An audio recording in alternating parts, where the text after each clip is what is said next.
Kekayaan unsur budaya Bali tak habis-habisnya digali dan dijadikan tema karya rupa. Makanya banyak karya bercerita tentang kekhasan atau keunikan budaya Bali. Selain budaya Bali, perupa juga kerap menyuguhkan tema-tema sosial dalam karyanya. Adalah Inyoman Lokaswara SSN, perupa asal Denpasar, yang karya-karyanya bermula dari penggalian unsur budaya Bali, termasuk mitologi yang berkembang di masyarakat. Kemudian belakangan, Lokaswara memilih tema-tema sosial kemasyarakatan yang menggambarkan ekspresi wajah-wajah kaum jelata atau proletar. Nah, seperti apa perjalanan kekaryaan seni rupa Lokaswara? Ikuti Taksu Bali TV berikut.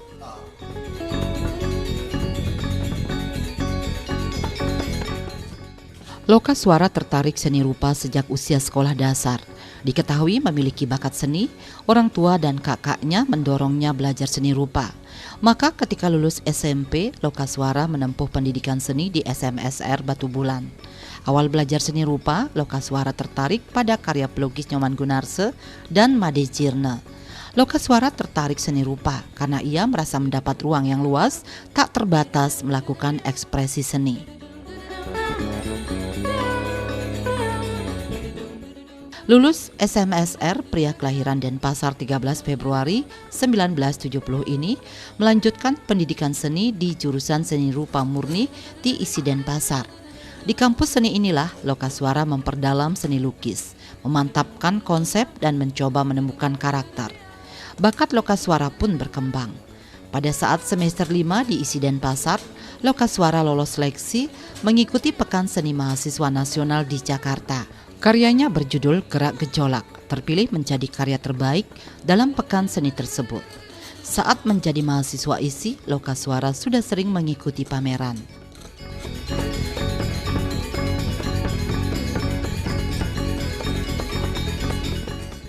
Mulai senang melukis itu, berkesenian itu sejak SD sudah menyukai melukis.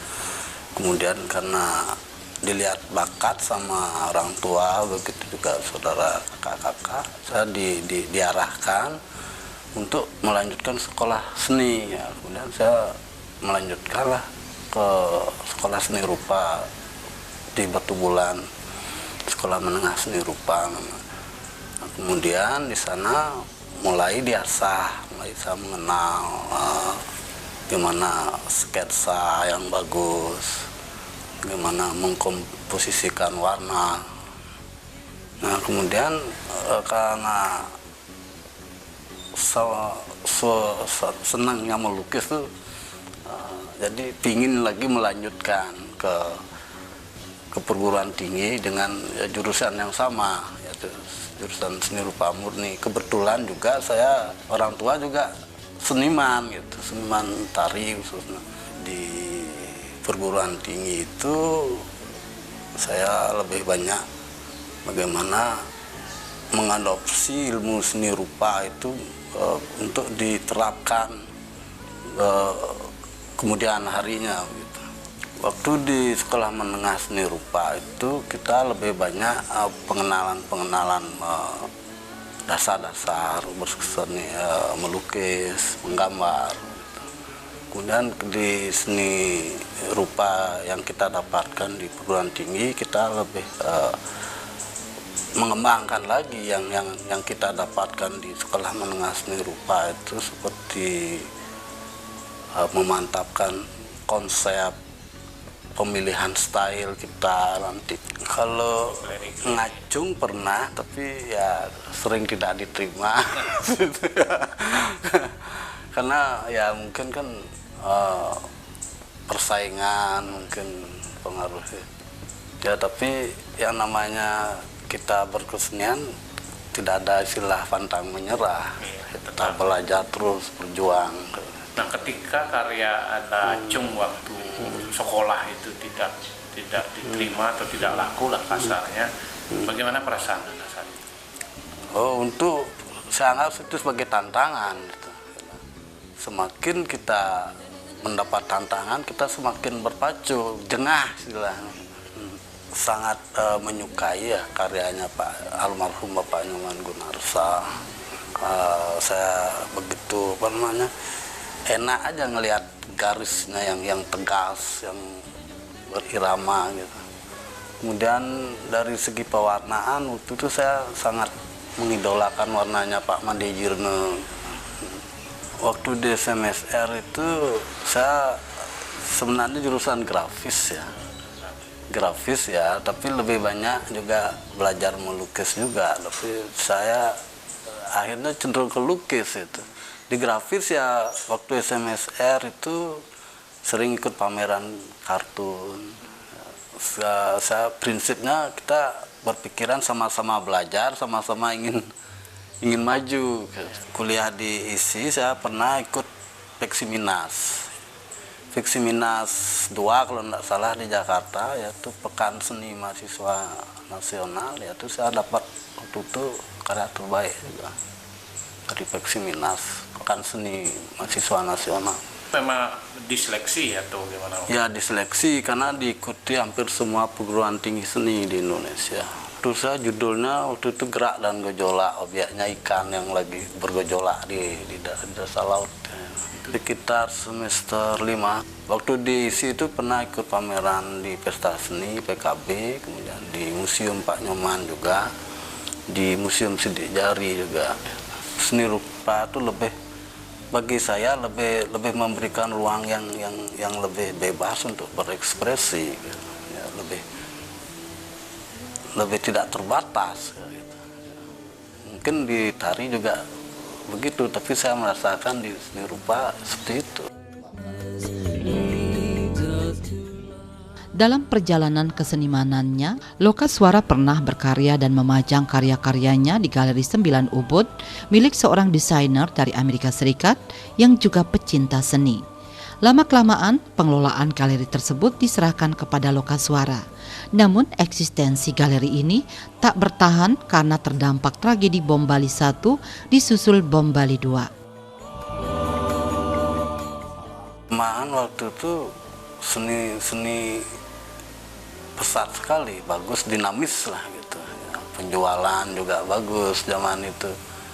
Ya gampang, seperti gampang aja gitu. Dapat pemasukan dari karya seni, hidup dari karya seni waktu itu. Nah, mungkin sekarang masih aja, tapi dulu lebih dinamis. Ya. Itu bisa diceritakan kenapa Anda bikin galeri di Ubud? Waktu itu saya ketemu dengan Christopher Stone, ya, seorang desainer dari Amerika. Beliau juga pencinta seni. Ya, kemudian dia tertarik dengan karya saya untuk menaruh di suatu tempat. Ya. Kemudian lama kelamaan berkembang, dia menyerahkan semuanya pada saya gitu. Ya, karena diberilah untuk memakai ya. Sekitar 10 tahun yang lalu ya, karena Bom Bali 1 kemudian datang lagi Bom Bali 2, jadi ya sudah ya kosong, sangat kosong lah, yang sepi sekali waktu itu kunjungan.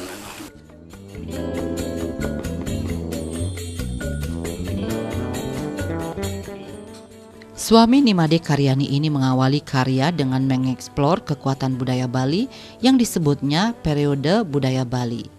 Pada periode ini, karya-karyanya lebih banyak berwarna hitam putih dengan material tinta di kanvas. Periode itu dilakoni Lokaswara cukup lama, sekitar 20 tahun. Kemudian ayah dari Iputu Adi Satria Laksamana ini bergerak ke periode mitologi, terinspirasi dari gambar-gambar kuno Bali dengan memainkan warna-warna antik dan natural. Selanjutnya Lokaswara beranjak ke periode karya bertema sosial dengan menekankan pada ekspresi wajah. Pada periode ini, Lokaswara banyak menampilkan figur laki-laki dengan leher panjang.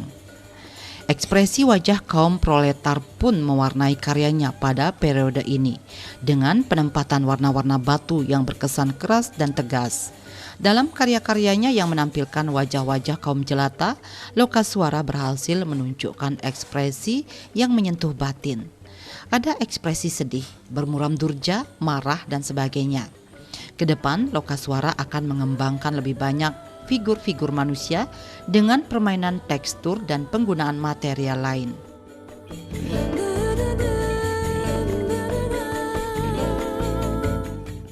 Awalnya di waktu kuliah ya di perguruan tinggi, saya waktu itu tugas akhir saya mengambil tema mitologi.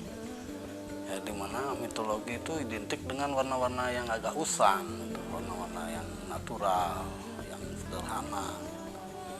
Nah, kemudian berkembang setelah tamat dari perguruan tinggi tersebut, saya mencoba mencari tantangan baru dengan merubah figur mitologi ke figur sosial, gitu. Seperti ekspresi wajah. Nah, karena ekspresi wajah itu kan ada suka duka di sana, ada emosi gitu yang dipengaruhi oleh kejiwaan. Nah, disitulah saya mengangkat ekspresi wajah tuh biar memberikan saya kepuasan untuk berekspresi. Dan terakhir apa? Ya, saya mengambil tema proletar gitu ya, kaum yang di bawah standar kehidupan. Jadi saya lebih fokus pada ekspresi wajahnya dikala dia marah, dia Anda hidup dari garis kemiskinan atau merasa kurang gitu ya? enggak, karena di sana saya bisa menikmati ekspresi wajah yang sangat menyentuh gitu. Karena ada ekspresi yang menyentuh tuh, jadi warna-warna yang saya ingin tuangkan bisa masuk ke dalam figur tersebut. Kenapa lehernya panjang ya? Karena saya mengidolakan pelukis Modigliani. Karena Modig kan mengambil figur leher yang panjang-panjang. Nah, tapi beda objek, gitu. Saya lebih objek laki-laki, lebih ke warna-warna yang usang, yang torehan-torehan yang memenuhi figur. Begitu perbedaan itu. Ya, warna batu kan mencerminkan keras ya, jiwa itu keras itu. Ya, saya lebih ingin lebih ingin mengembangkan, memperbanyak figur, memperbanyak lebih kompleks ya, dari segi ada permainan tekstur, mencoba material yang lain, ada bisa dari kardus. Ya, saya merasa puas saja gitu. Tapi yang namanya puas itu ya puas dalam arti emosi, dan apa yang ingin saya tuangkan sudah saya tuangkan seperti itu.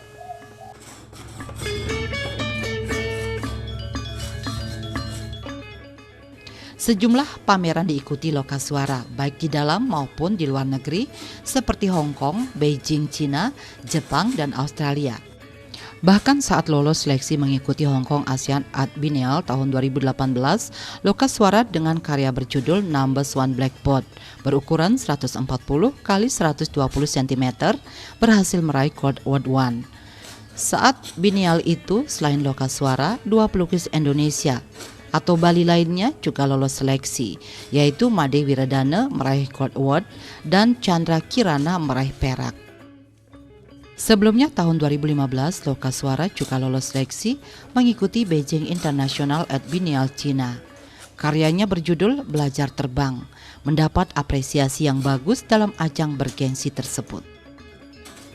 Ada sebuah kebanggaan saat bisa mengikuti Biennale, namun bagi Lokaswara tidak berhenti pada kebanggaan.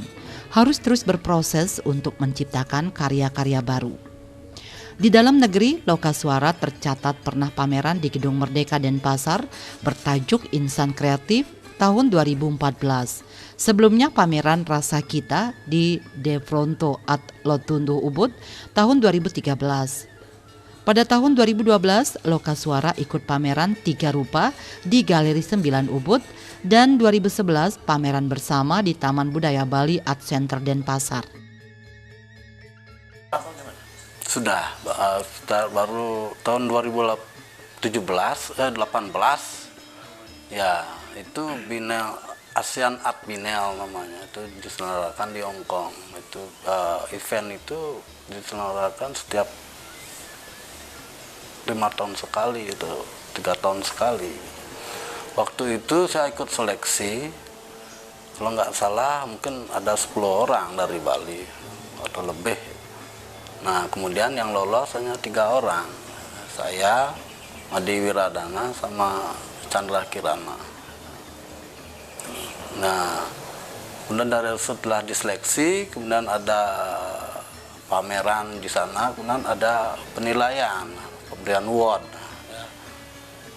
Itu dari Ya. negara. Iya, Asia. Ada Jepang, Korea, Kazakhstan.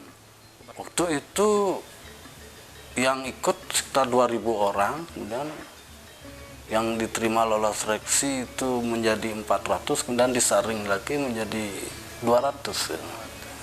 Pertama first goal. Itu bisa ceritakan apa gininya, judul lukisannya, terus ukuran berapa? Waktu itu tema pameran itu adalah persatuan. Ya, persatuan. Ya, saya mengambil tema waktu itu kata-kata, huruf-huruf di papan tulis, angka-angka di papan tulis. Itu judulnya. Ya, Apa maknanya? maknanya bahwa di papan tulis itu walaupun ada banyak ilmu, tapi ada persatuan di sana untuk menciptakan orang sukses. Itu ada ilmu matematika di papan tulis, ada agama, ada bahasa Inggris, dan banyak ilmu. Satu papan tulis, award dari sebuah event besar, ASEAN Art Biennale itu adalah merupakan kebanggaan juga ya. Kebanggaan bukan berarti kita berhenti setelah kita merasa bangga dengan award itu, tapi kita akan terus juga berkesinambungan, berproses menciptakan karya-karya seni yang baru lagi. Ya terakhir ini kita pameran bersama komunitas, ya komunitas saya sendiri, namanya Bali Five. Waktu ini pameran charity dengan bekerjasama dengan Yayasan Ching of Ching dari Jerman. Itu yang terakhir ini pameran. Di Beijing kita ikut International Art Biennale. Waktu itu kalau nggak salah 10 orang seniman Bali yang ikut ke sana. Ya. Nah, terus sampai di sana kita dari kedubes di sana menyarankan ikut Art China. Ya, jadi 2 event kita ikut di sana. Nah, di Beijing namanya Beijing International Art Biennale, jadi diikuti oleh 100 negara, seniman dari 100 negara. Jadi kita bisa melihat karya-karya seniman dari negara satu ke negara yang lain. Jadi kita bisa memetik ilmu, memetik hikmahnya di sana. Oh, kita ini bisa bersaing nggak karya kita? Nah, itu kita harus di sana tambah terpacu lagi kita setelah kita pulang balik ke tanah air. Waktu itu saya membawa karya judulnya Learn to Fly, belajar terbang. Karena terinspirasi dari mutu orang Cina, itu belajarlah ke negeri Cina. Jadi saya coba mengadopsi dari itu menjadi Learn to Fly, belajar terbang. Kita harus terus belajar terbang. Waktu itu kita dapat apresiasi yang bagus dari panitia Beijing International Art Biennale. Yang paling pokok, paling inti itu jangan cepat puas diri dalam berkarya itu. Jadi sasaran kita adalah terus berkarya, berkembang, berproses. Ya tidak ada batas limit, karena kita punya pegangan bahwa kita harus terus berproses. Jadi harapannya ya ada pencapaian-pencapaian yang dicapai, yang bisa bersaing.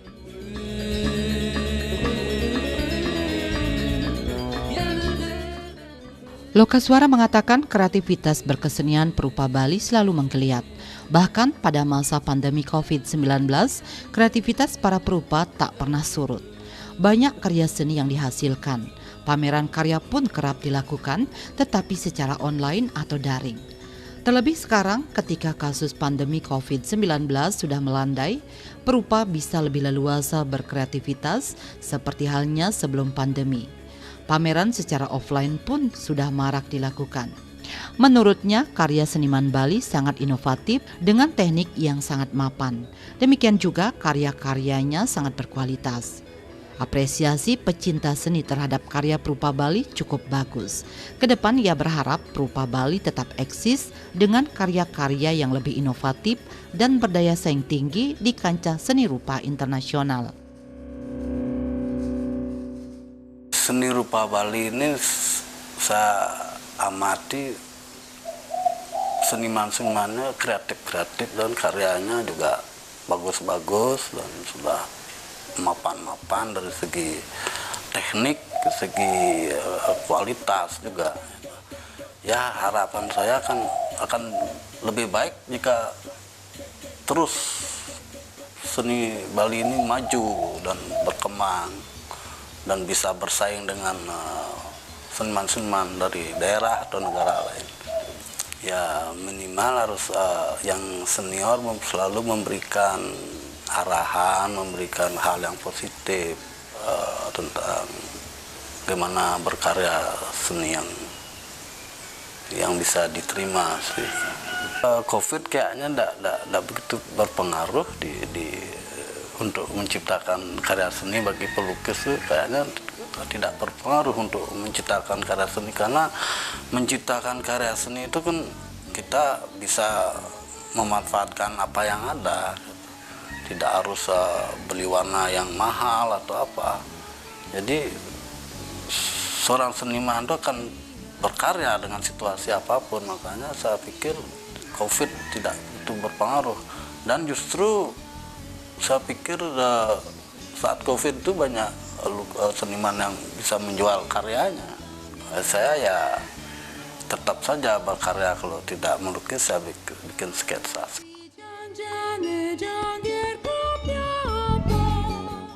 Kekaryaan Lokaswara mendapat apresiasi dari pecinta seni, salah satunya Eri Darusli.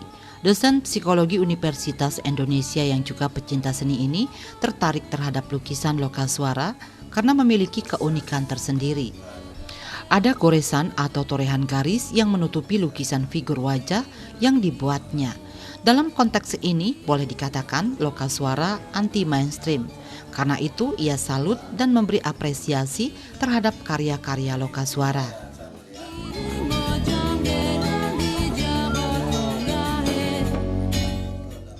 Saya tertarik dengan lukisan yang ada, yaitu pada saudara Inyoman Lokaswara, yang dalam hal ini menurut saya, pendapat saya, bahwa saudara Inyoman Loka itu betul-betul memiliki potensi dalam seni lukis gitu.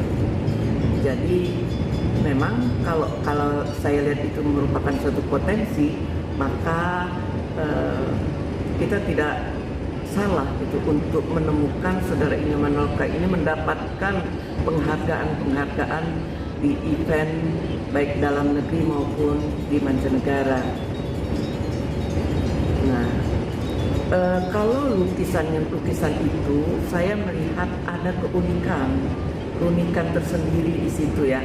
Yang dalam hal ini saudara Inyoman Loka memberikan satu goresan-goresan atau torehan-torehan garis yang menutupi lukisan wajah dalam karya-karyanya. Nah itu menurut saya itu cukup aneh ya, atau yang disebut istilah sekarang itu dengan anti mainstream. Jadi berbeda, tapi itu menimbulkan pertanyaan, kok bisa seperti itu?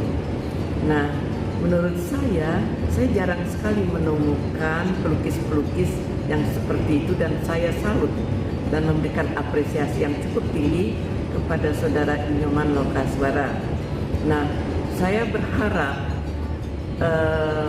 saudara Inyoman Loka ini bisa bisa memberikan karya-karya yang cukup banyak, dan mudah-mudahan setiap orang dalam negeri ini maupun juga mancanegara bisa memberikan apresiasi yang terbaik, sehingga kita pun juga cukup bangga dengan pelukis-pelukis dari Indonesia dan khususnya dari Bali.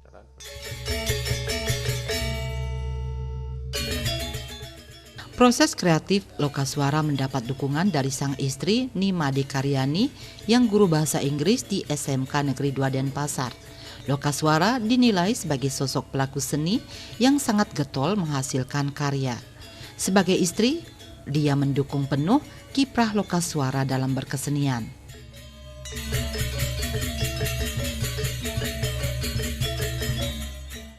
Istri saya mendukung penuh kiprah suami dalam berkesenian, khususnya karya-karya seni lukis.